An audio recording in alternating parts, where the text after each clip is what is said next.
Well, you gotta hide your kids and vibes real quick because apparently we got brand new updates and a video about the Varginha alien crash, contact and cover up. Needless to say, you're gonna get some. After all these decades, we finally got some. You don't have to like the video, you don't have to subscribe. Let's get right to it, but definitely share this video. First of all, check this out, roll it. But one of the most well-documented UFO crash retrieval cases involving live aliens took place in Varginha, Brazil. It is a crashed vehicle. Dois seres extraterrestres foram Two capturados. extraterrestrials were captured. Depois, posteriormente, foram levados para o hospital. Taken to the hospital. Meu nome é Cátia Xavier. Meu nome é Liliane Silva. Meu nome é Valquíria Silva. Em 1990. This is one of the most believable case and one of the most fascinating case. Obviously, the story does have holes, so it's not like 100%. We're gonna get to the holes. Pause on that, but yeah, just wait for it, man. In 1996, that's the image. That's the image. Oh man.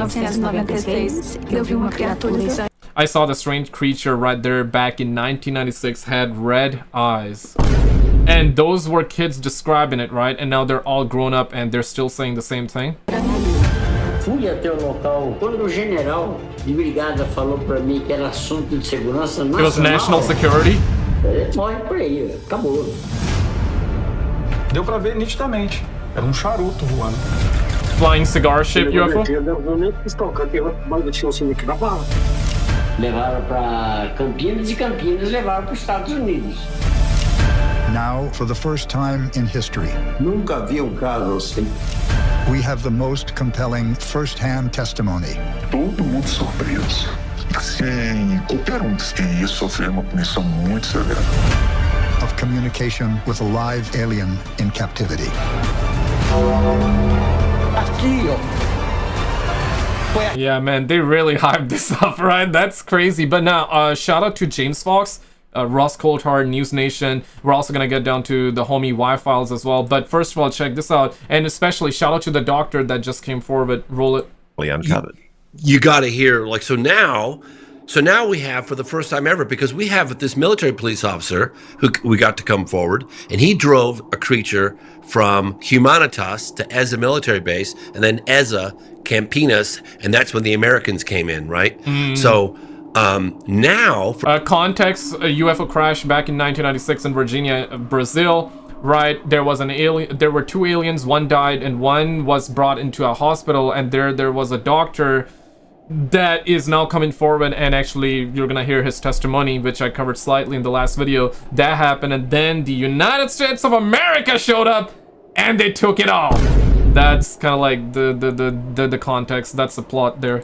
For the first time ever, we have first-hand eyewitness testimony from the lead neurosurgeon still at the hospital, who describes face-to-face contact with the live alien for 4 minutes.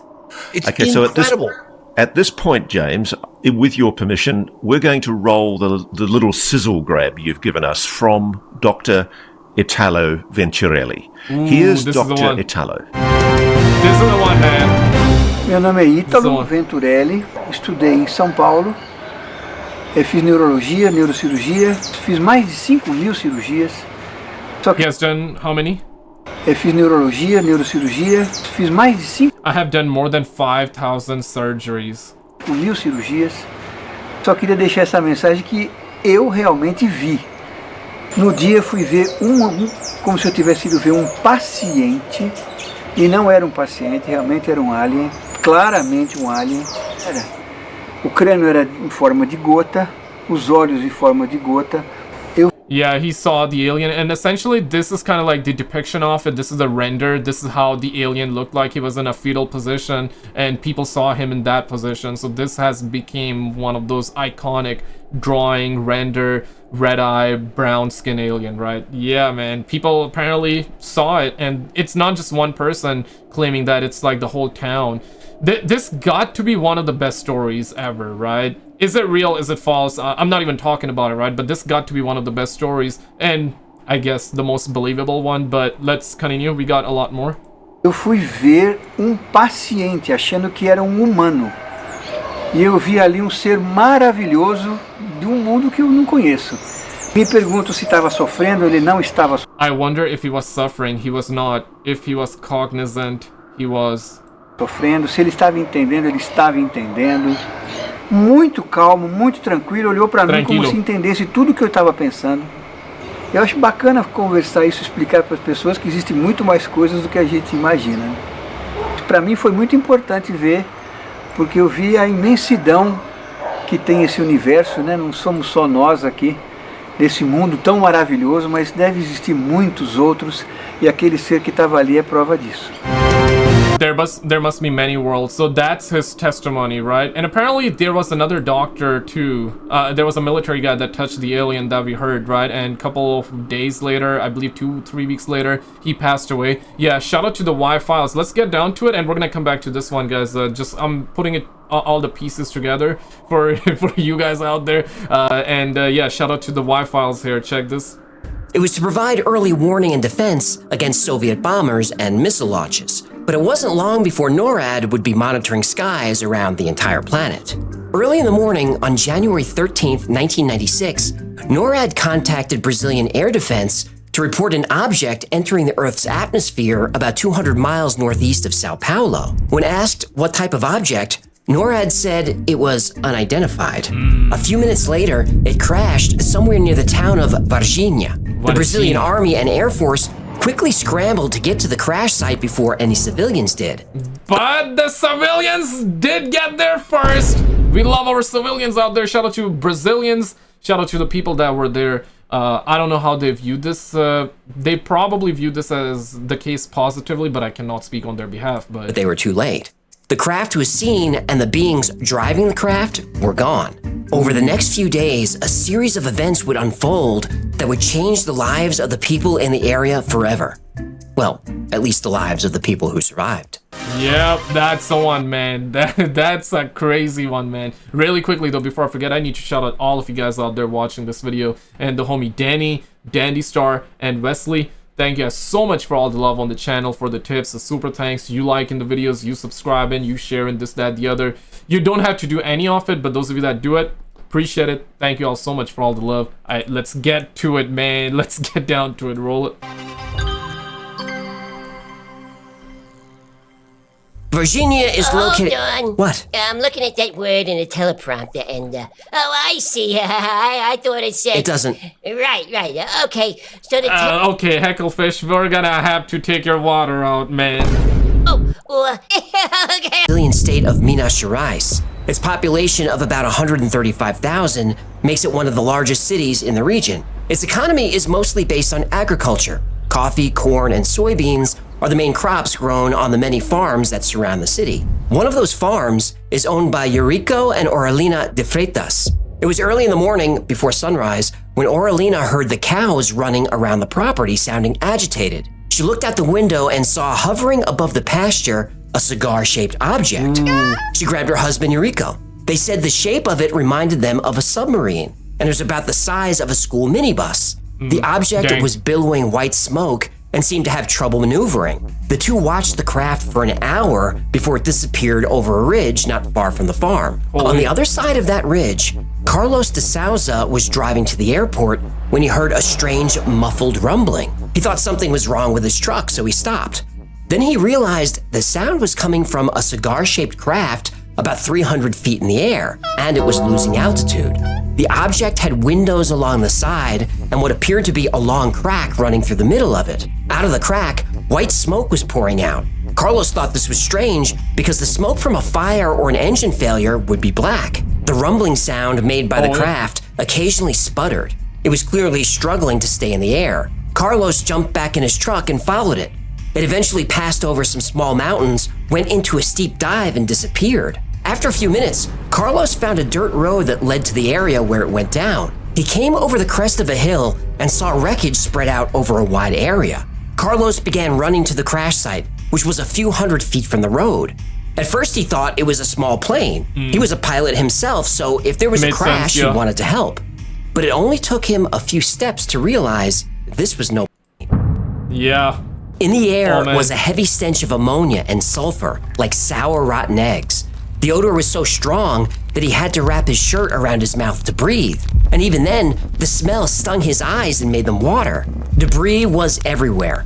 Pieces of metal that looked like aluminum, but even lighter. Carlos grabbed a large sheet that had almost no weight to it. It looked like aluminum foil. He crumpled the sheet and dropped it.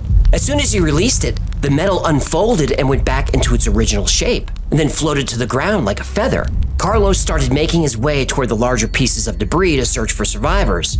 But before he could take more than a few steps, the rumbling of trucks caught his attention. Yeah. A convoy of military vehicles tore across the field and began establishing a perimeter. Yeah, they didn't want anyone seeing those beings, and apparently there were two of them. If I'm not mistaken, one of them passed away, died on the scene of the crash. The other one was brought to the hospital in a critical condition. Soldiers with guns raised shouted for Carlos to get away. Carlos briefly protested, but only briefly. He was staring down the barrel of a rifle not 6 inches from his face when he raised his hands and slowly backed away. Shaken, Carlos left the scene and stopped to grab a cup of coffee to try and collect himself. After a few minutes, 2 men approached. Carlos described them as tall and neatly dressed in dark suits. Men in black. Uh-oh. Yep. The men told Carlos that they know who he is and where he lives. They know his wife, his daughter. They told him that he's to forget everything that he saw and never speak of it. Carlos was terrified. He nodded that he understood. Then the strangers got into a black car with no license plates and drove away. But how do the men in black right then and there knew everything about this man and his family and everything? Yeah, how do they know? How do they know? I mean, it's another one. It's another one of those conspiracy theory too, right? That the men in black, apparently they were actually the aliens as well. Oh, shit. That were trying to keep this secrecy, but now the cat is out of the bag. A lot of people, like, if you really think about it nowadays, mostly everybody believe that we're not alone, right? Not everybody, but mostly everybody, because the films, the movies have conditioned us, right? It has the movies were lukewarm. They introduce us to the topic, to the different theories and all that. So yeah, people are kind of like used to it. We're all like numb to the topic. So, but back then, yeah, no, people would call you crazy if you ever spoke or had discussions like, yeah, there are aliens and all that. But and now we don't necessarily hear about men in black at all. We don't hear anybody mention that, yeah, you know, UFO crash, or people saw the UFO in the sky and then the next day men in black showed up and told them to never speak of that. We don't hear that no more. But back in the days, we actually did hear mostly all the time. So it kind of makes you think, what if those men in black were actually the aliens trying to keep this topic a secret, right? Carlos would keep what he saw a secret for 26 years. Meanwhile, back at the crash site, the Brazilian military was hard at work gathering the wreckage. The craft was definitely big enough to hold a small crew, so the order went out to search for survivors. There were survivors, but the soldiers wouldn't find them, at least not near the crash. Those survivors were already in town. Yeah, that's where this image then. Just a few hours after the crash, authorities started receiving strange reports from residents in the area. At about 8 a.m., a college student reported seeing a creature with oily dark brown skin crouched in an alleyway near a local park. He said it had very small hands with 3 long fingers. It was between 4 and 5 feet tall and had no hair or clothing. Yeah, you notice aliens are always naked. I guess that's... Yeah, they always pose, right? We always get to see their... I mean, they don't have thick glutes, but yeah, but why? Pose on that, but... True. Respect. What? Yeah, I don't know how you humans deal with pants. I'd like to let it all hang out. Okay, that's enough. Prude. Just a few blocks away, 3 young women, Liliane, Valkyria, and Katya, were on their way to the same park. They took a shortcut through a vacant lot. There, in the tall grass, huddled next to a cinder block wall, was a creature. It was about 4 feet tall and had a large head. On its head were 3 bumps or ridges. It had huge red eyes. Its skin was brown and looked shiny or oily. It had a slim, frail body and no hair and no clothes. This was... no respect on that one. Okay, respect on that one, pause. But yeah, back then, I mean, did we have like baby oil back then? Perhaps he was getting that from Diddy or something. The girls weren't sure what this thing was, but when they approached, it looked right at them. The girls were frozen in fear, unable to move or speak. Though it made no sound, the girls were able to hear this being or feel its thoughts. They could feel that it was frightened, in pain, and needed help. The girls tore out of there terrified. They burst into Katya's house and told her mother that they had seen a demon. The four of them returned to the lot, but the creature was gone. However, Katya's mother found a strange footprint. It wasn't a human footprint. Whatever this thing was, its feet had 3 long toes. The girls described the creature to an artist who created this now famous picture. Even though Imagine seeing that, bro. That is crazy. What are the odds, bro? And do we know, like, from which planet, or, you know, which galaxy? Probably the same galaxy, but which planet? Because we know about the Zeta Reticuli system, right? That's another planetary star. Yeah, we heard that from Bob Lazar, right? Bob Lazar, Area 51, S4, Grooms Lake, yeah, right? Yeah. But what about these twats, though? Even though the creature was gone, there was a heavy odor of ammonia that lingered. Katya's mother said she couldn't get the smell out of her nose for days. They need deodorant. A few hours later, military policemen Eric Lopes and Marco Cherez were patrolling the area. Suddenly, a small humanoid creature with dark skin darted across the street. Marco jumped out of the car and managed to grab it. They restrained the creature and rushed it to the hospital where, according to reports, it died. Almost immediately, Marco started feeling ill.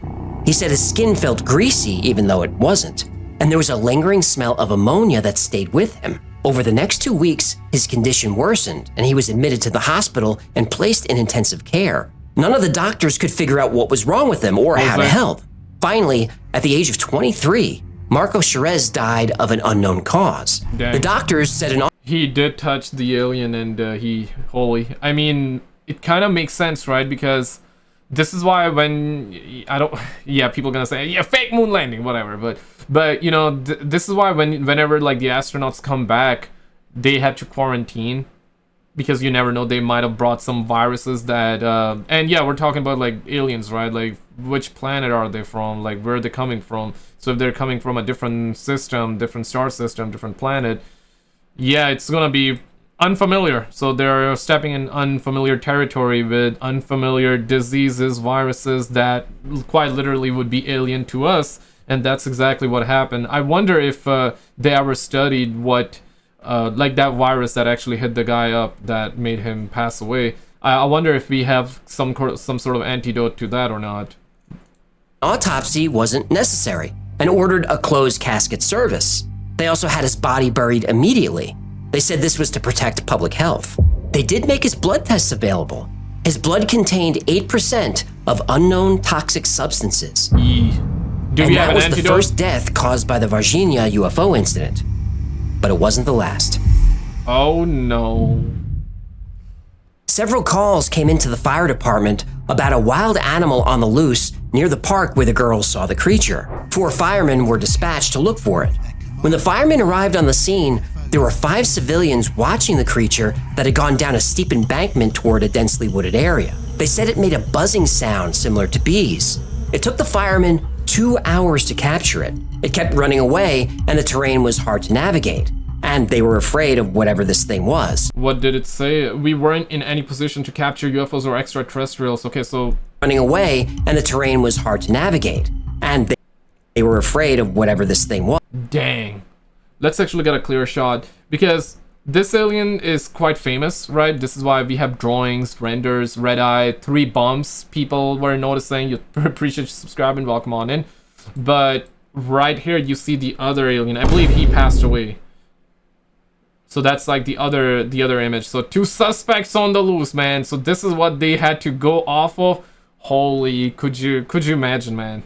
Could you imagine, like, you're part of the military crew and you have to locate these alien twats, bro? Oh my god, man. That was back in the 1996. I just wonder what they were thinking about, like, what was their thought process. Yeah, hey, there are aliens let loose in the area. Go there, capture them alive, dead or alive. Right? I just wonder, like, what was their thought process on that thing was. Everyone who saw it said it gave off a strong offensive odor like ammonia and sulfur.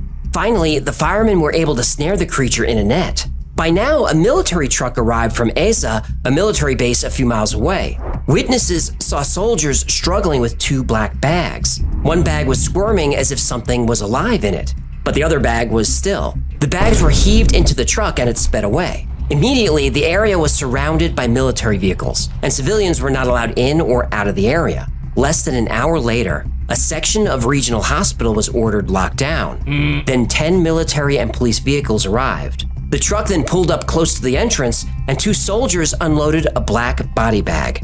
The bag was taken to the radiology department for x-rays. The x-ray technician on duty that day said the examination room was full of doctors, police, and military personnel. People were nervous and just staring at each other, afraid to speak. The tech was ordered to take x-rays of the bag, which he wasn't allowed to open. He did this, but then the military took the film. The radiologist never saw the pictures.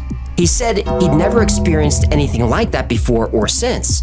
He was told to keep everything he's seen a secret as a matter of national security. Right. Then, as quickly as they arrived, the military entourage left with the x-rays and the body bag.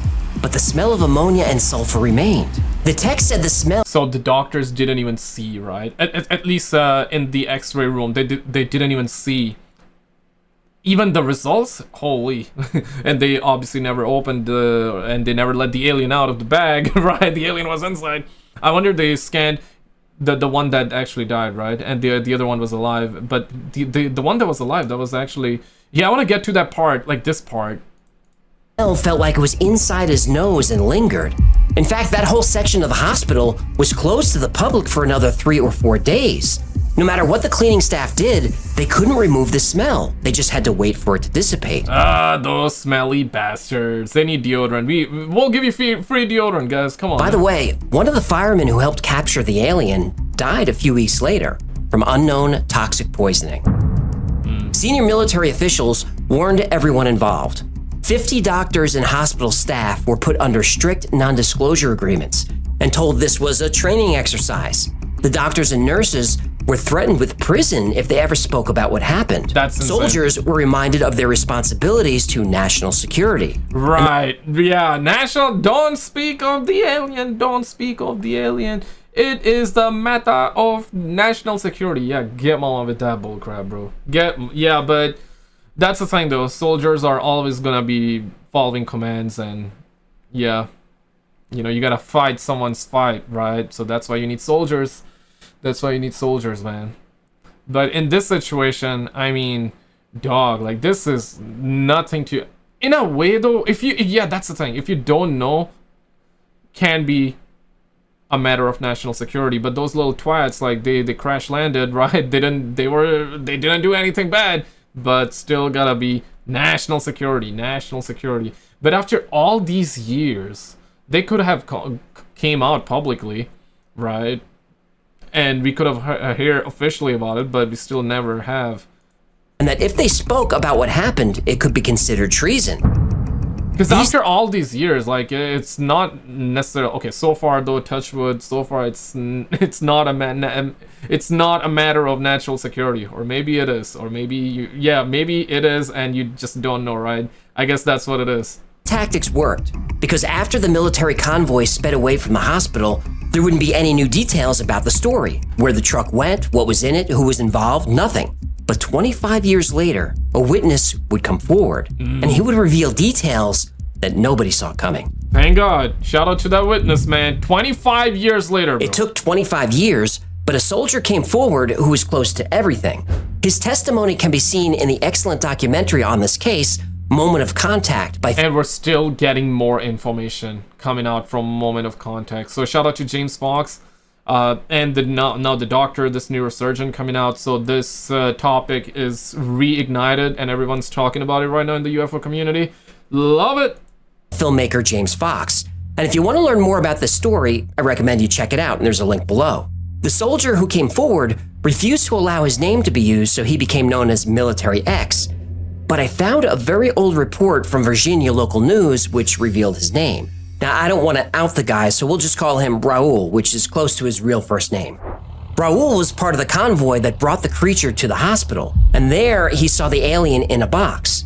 It was covered, but it was between 4 and 5 feet tall. He was able to see its foot poking out. He said its skin was very dark red or brown and looked oily. He knew this wasn't human because its foot had only 3 toes. From the hospital, they went to the Eza military base, about 20 miles from Varginha. After they parked the trucks, Raul and another soldier were called into the base commander's office.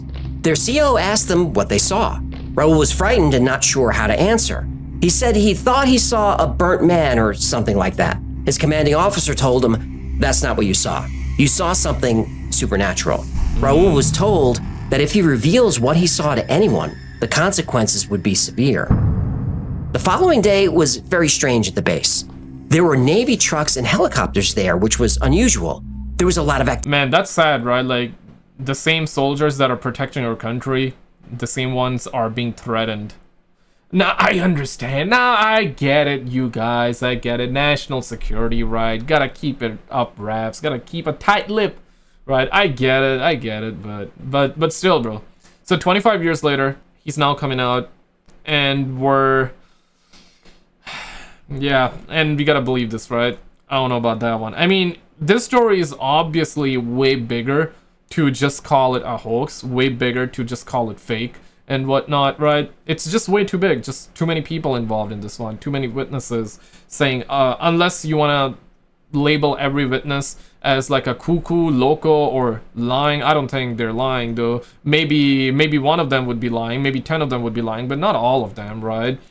I guess the only thing left is to label them as loco, which I don't think that's the case. I don't think they're loco, though, so... Activity. A lot of unfamiliar faces and helicopters there, which was unusual. There was a lot of activity, a lot of unfamiliar faces. People were on edge. Early that morning, Raul and the convoy left Eza and went to a SpaceX Army base in Campinas, about 2 hours away. What?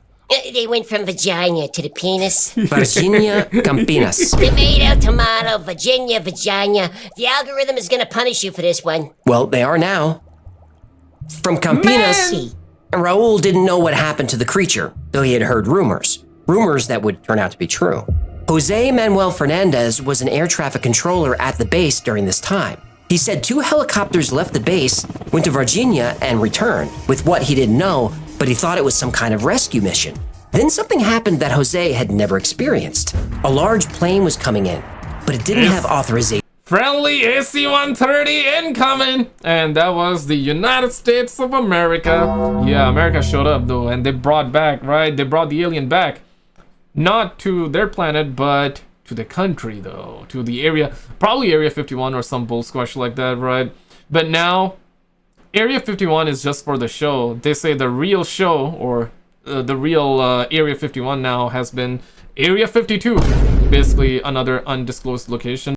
To land. Jose's supervisors told him to allow it anyway. The plane landed and boxes were loaded onto it. Then it took off again, and that was it. The trucks, the helicopters, and all the extra people just left. Jose asked what this was all about, and he was told it was a secret mission, and that was all he needed to know. But Jose does remember what kind of plane landed. He called it a USAF plane. A USAF? What kind of a plane is a USAF? Well, that's what Brazilians call it, USAF, or USAF. United States Air Forces. The United States Air Force. Yeah. So they took the alien, right? One of the facts that's agreed on by the witnesses from the military is that the United States immediately took over the operation, whatever the operation was. Even though the American plane came and went very quickly, there were a few Americans who stayed behind. A few months after the events, Katya's mother, Donna Luisa, heard a knock on the door. She opened it, and 4 men shoved their way in. She described them as foreigners, neatly dressed in dark suits and pushy. One held a clipboard, the other carried a briefcase. They told her that they were there to make a proposal. She could take all the money in the briefcase, which was tens of thousands of dollars in cash. USD. In return, she convinces the girls to retract their story and admit they made the whole thing up. Then they leave the country and never speak of these things again. She refused. They insisted that she take the money and be silent. Donna Luisa said the girls did see something out there and she wouldn't have them portrayed as liars. Again, the men insisted. Shout out to the mom out there. Shout out to all the moms watching this. As they continued to press the issue, they became very frustrated and Donna Luisa started to become frightened. She told the men to leave her house or she would call the police. Finally, and very suddenly, they left. Another well-respected family just a few blocks away reported seeing an object in the sky on the evening the aliens were captured. They said the object was the size of a bus, circular and metallic. It hovered just a few hundred feet above their house. And though it was rotating very quickly, the object was completely silent. That's a little weird, right, when you think about it. Because people were seeing this for, one witness said, for an hour. You know, he was seeing this for an hour, so God knows for how long it was there. But let's just say it was there for a minimum an hour in the sky, just parked with their parking brakes on. God knows what they were doing. So you're telling me they were there for an hour, nothing happens, and then all of a sudden they crash? What? That don't make sense, though.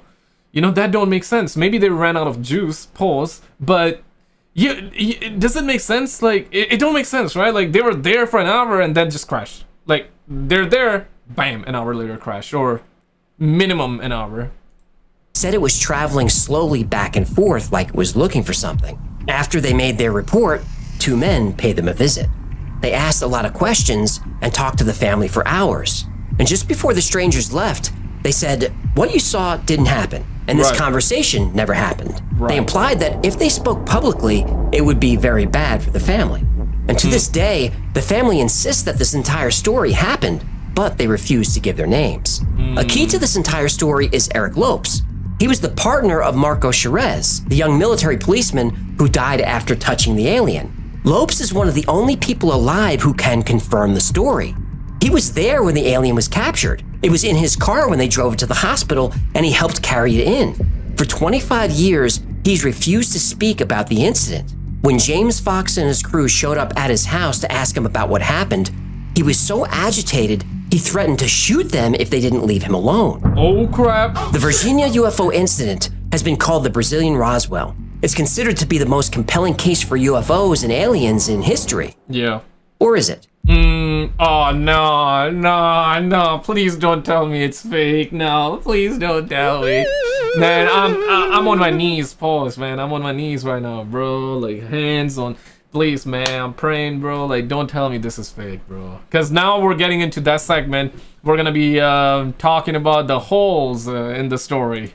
Pause on holes, but...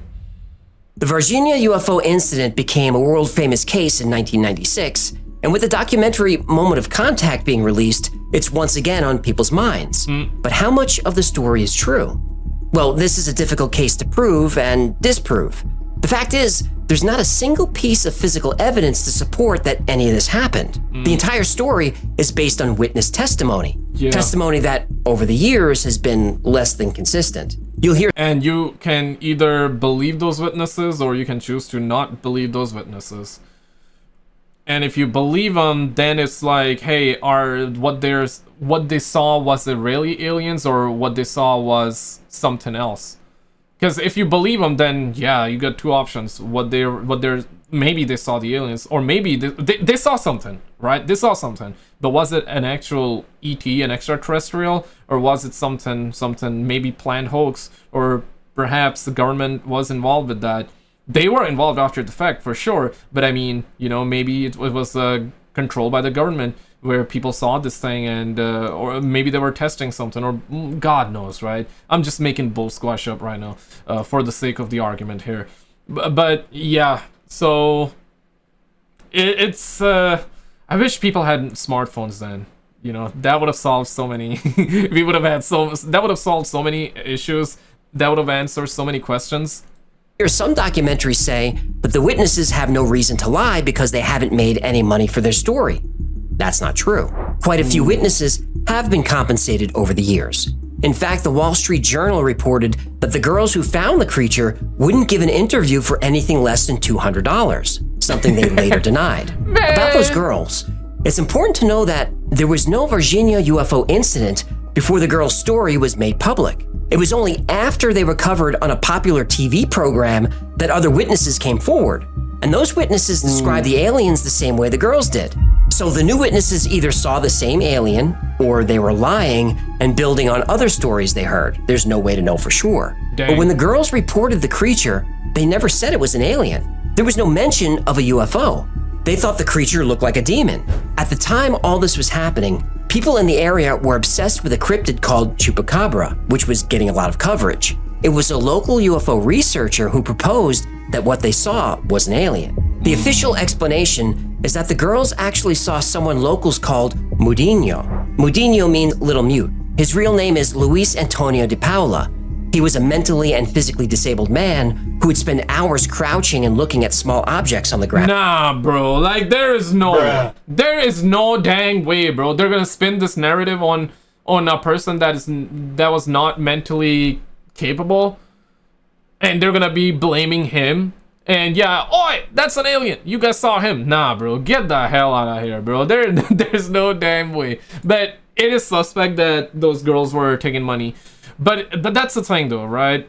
When you show people money, though, they're not gonna say no, though, right? So I guess perhaps it's one of those things. I would still not say it's 100% fake, though, because they took money or not money. Yeah, I mean, that does make the credibility will be in question, absolutely, don't get me wrong.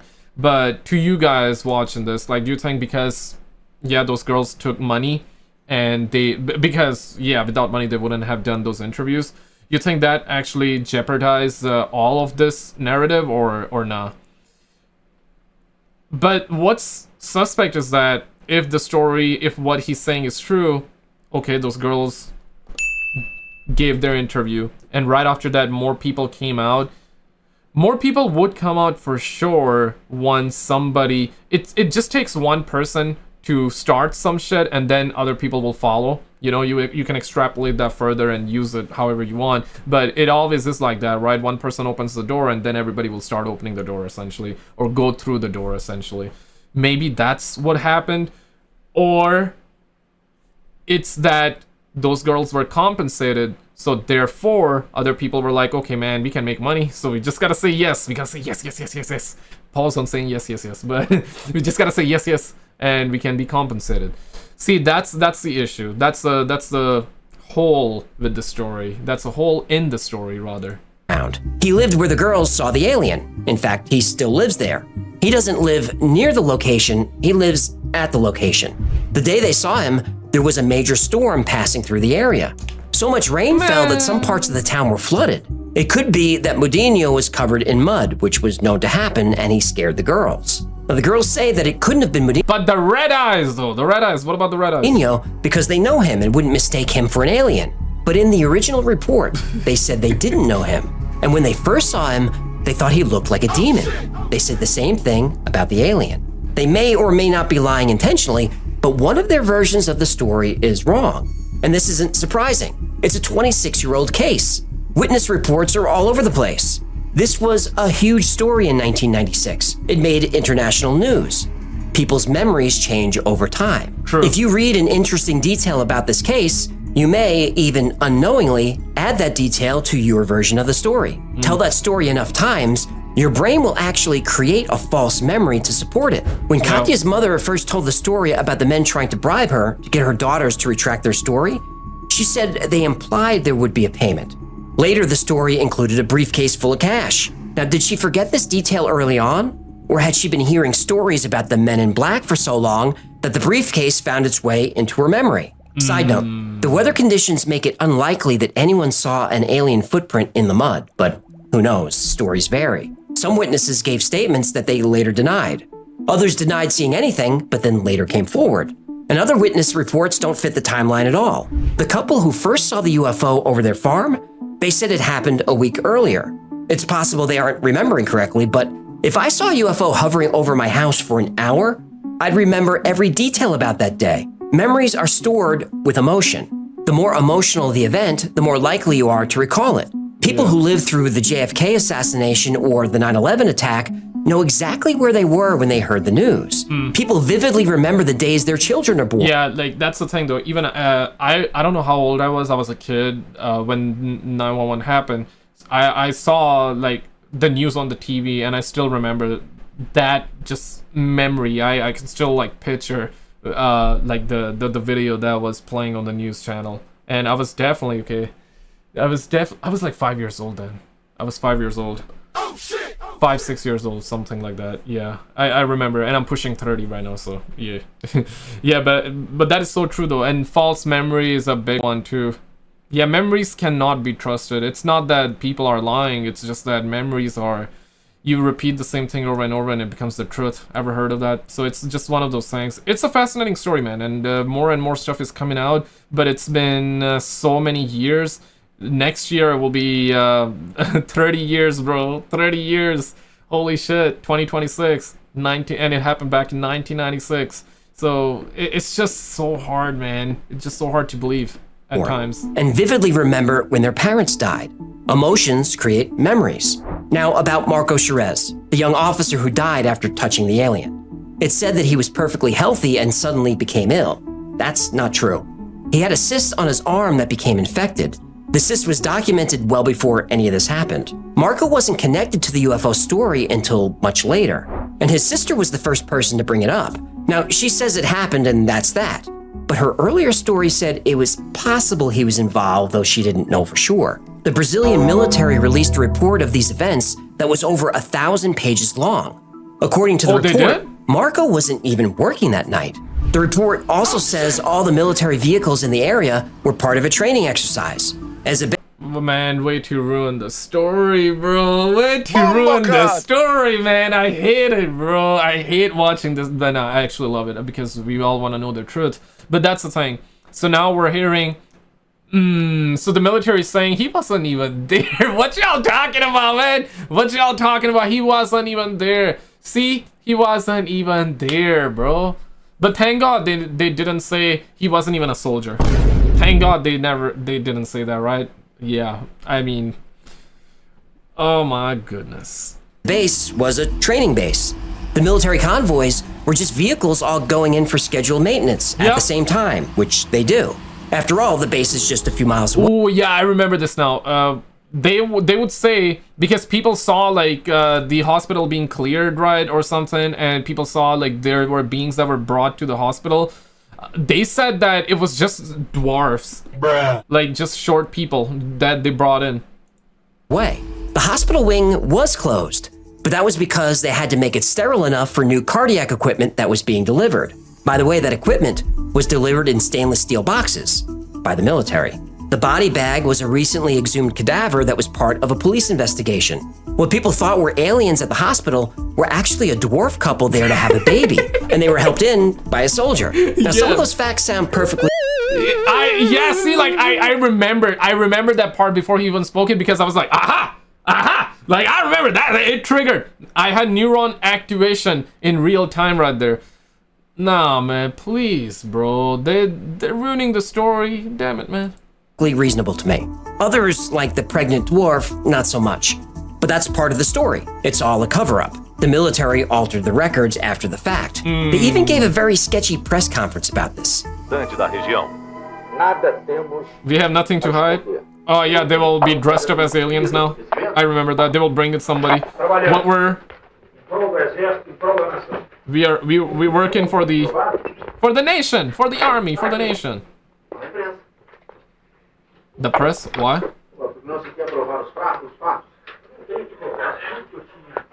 I don't have to prove what I said. Dang. Is General Lima covering up? He acts like it. But if there really wasn't any... So it looks like my memory was falsified there. Because I remember them bringing people in dressed up as aliens, but that didn't happen. It's so true, man. False memory is so true. The thing that I thought would happen here actually happened, in America. In one of the alien cases, which I don't remember from the top of my head. But, on TV, they actually ridiculed people. And they brought people on with Halloween alien costume on. And, the Roswell incident. The Roswell incident. That's what they were mocking people for that.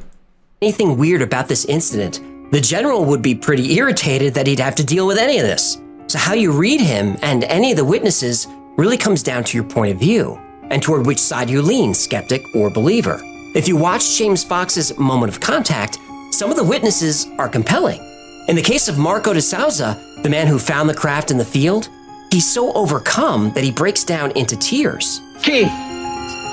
Aqui.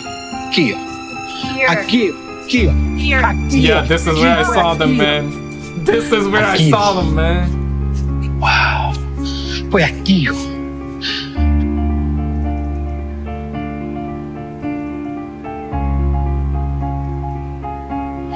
So this is where it crashed. Aqui, ó.